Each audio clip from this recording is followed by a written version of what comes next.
এক্ষেত্রে লিখিত প্রিপারেশনের জন্য যারা তাদের জন্য সাজেশনটা কি রকম হয় আপনার? লিখিত প্রিপারেশনের জন্য ফিটনেসটা খুব গুরুত্বপূর্ণ।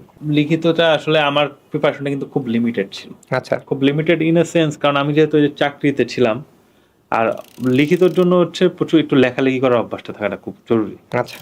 আর আমি এমন একটা লোক, আমার ইন্টারমিডিয়েটে থাকতে বাংলাতে এ প্লাস মিস করছে একমাত্র হাতের লেখা স্লো বলে।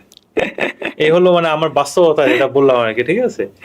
তো আমার লিখিততে যেটা হচ্ছে, একে তো হচ্ছে অফিস করে আসতাম, অফিস করে এসে হচ্ছে রাত্রে পড়াশোনা করাটা খুব কষ্ট হতো। আর পড়াশোনা পড়তেই কষ্ট, সেখানে লেখা তো আরো কষ্ট, ওইটা বুঝতে পারছি। আর গাড়িতে বসে তো নিশ্চয়ই লেখালেখি করা সম্ভব না। তো এটা মিলে হচ্ছে আমি দেখা গেল যে লিখিতর জন্য মানে মডেল টেস্ট, যেটা মডেল টেস্ট বলতে মনে হয় আমি মাত্র 2টা না 3টা পরীক্ষার পুরোপুরি 4 ঘন্টার লেখার একটা করেছিলাম। যেমন আমার মনে আছে, আমি বাসায় একটা বাংলাদেশ বিষয়াবলী পরীক্ষার জন্য লিখেছিলাম 4 ঘন্টায় 50টা পেজ লিখছিলাম। আচ্ছা। ওই খাতাটা অনেকদিন রেখেছিলাম যে মানে এটা পরে ভবিষ্যতে কাজে লাগবে বা এটা পরে পরে এখন হারাই গেছে। তো যেটা হচ্ছে যে আমরা তো লিখিততে 2টা জিনিস মানে আমি এই মানে এইসব থেকে আমি ফেস থেকে আমি দেখছি, সেটা হচ্ছে লিখিত প্রিপারেশনের জন্য ফিটনেসটা খুব গুরুত্বপূর্ণ। আচ্ছা। ফিটনেসটা এই কারণে, কারণ লিখিততে এটা হচ্ছে একটা কি বলবো, যে এটা একটা ফিজিক্যাল এফোর্ট লাগে। পিলিতে যেমন হচ্ছে আমি বৃত্ত ভরাট করছি 2 ঘন্টা 200টা বৃত্ত ভরাট, এটা আসলে পড়াশোনার বাইরে খুব একটা লাগে না। কিন্তু লিখিততে লেখার সময় যেটা হয় যে আপনি 4 ঘন্টা যখন লিখবে একটা মানুষ, 3 ঘন্টার পর থেকে না আস্তে আস্তে হচ্ছে ব্রেইনের গ্লুকোজটা ডাউন হয়ে যায়। তো এটা যখন হয়, কারণ আপনি তো 3 ঘন্টা লিখছেন, আপনি তো রেস্ট নেওয়ার কোনো সুযোগ নেই। আপনি একটানা লিখছেন, মানে এক পেজের পর এক পেজ, এক পেজের পর এক প্রশ্ন শেষ, আরেক প্রশ্ন।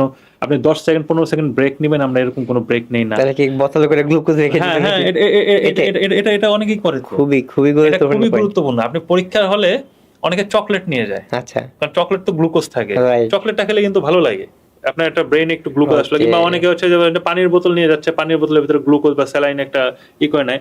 কারণ পরীক্ষার হলে বিসিএস রিটেনে এরকম প্রত্যেক কেন্দ্রেই হয়, 4 ঘন্টা পরীক্ষাতে যে হচ্ছে অজ্ঞান হয়ে গেছে, ডিহাইড্রেশন হয়ে গেছে, আগের দিন রাতে ঘুমায় নাই, লো প্রেশার হয়ে গেছে। এই জিনিসগুলো খুব কমন, যে 4 ঘন্টা পরীক্ষা হচ্ছে লো প্রেশারে হয়ে গেছে, যে একজনের মাথায় পানি ঢালতে হচ্ছে। মানে কিংবা যেমন আমি যেটা করতাম, 4 ঘন্টা পরীক্ষায় আমার লেখার অবস্থা যেরকমই হোক, আমি 2 ঘন্টায় হয়তো 60 নম্বরের অ্যান্সারই করছি, কিন্তু 2 ঘন্টার পরে আমি একটু ওয়াশরুমে একটু পানি টেনে দিতাম চোখে। আচ্ছা। এটা আমি মানে একটা লিখিততে ওয়াশরুমে যাওয়ার সুযোগ আছে? হ্যাঁ, ওয়াশরুমে যাওয়ার সুযোগ আছে। আমি ওই মানে এটাই করতাম, যে একটু ওয়াশরুমে একটু পানি ঝাপটাটা দিলাম, মানে কারণ আপনার যে কোনো ক্ষেত্রে একটা হেলথ ব্রেক নেওয়াটা খুব গুরুত্বপূর্ণ। 4 ঘন্টা পরীক্ষা আসলে 4 ঘন্টা বসে থাকাটা, এটা মানে বডির জন্য, মাইন্ডের জন্য খুব টাফ। তো আমার কাছে মনে হচ্ছে যে এই জিনিসটা মানে করাটা খুব গুরুত্বপূর্ণ। আবার দ্রুত লেখার অভ্যাসটা থাকতে হবে। এর সাথে লিখিততে আরেকটা জিনিস খুব গুরুত্বপূর্ণ, অনেকে অনেক লিখতে পারে। অনেকেই অনেক লিখতে পারে, যেমন আপনি 10 নম্বরের অ্যান্সার, সে হয়তো 3 পেজ অনেক দ্রুত লিখে